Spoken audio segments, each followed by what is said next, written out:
First reading, Sirach Chapter 44 verse 1, 10-15. Next let us praise illustrious men, our ancestors and their successive generations.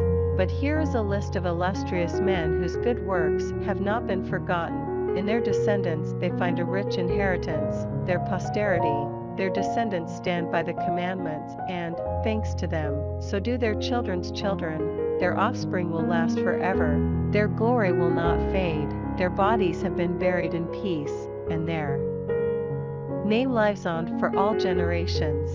The peoples will proclaim their wisdom, the assembly will celebrate their praises.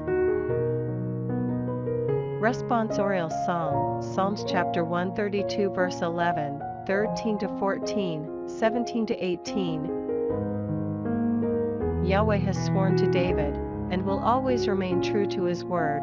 I promise that I will set a son of yours upon your throne, for Yahweh has chosen Zion, he has desired it as a home. Here shall I rest forevermore, here shall I make my home as I have wished, there I shall raise up a line of descendants for David, light a lamp for my anointed, I shall clothe his enemies with shame, while his own crown shall flourish.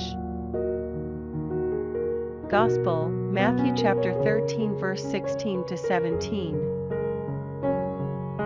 But blessed are your eyes because they see, your ears because they hear. In truth I tell you, many prophets and upright people longed to see what you see, and never saw it, to hear what you hear, and never heard it.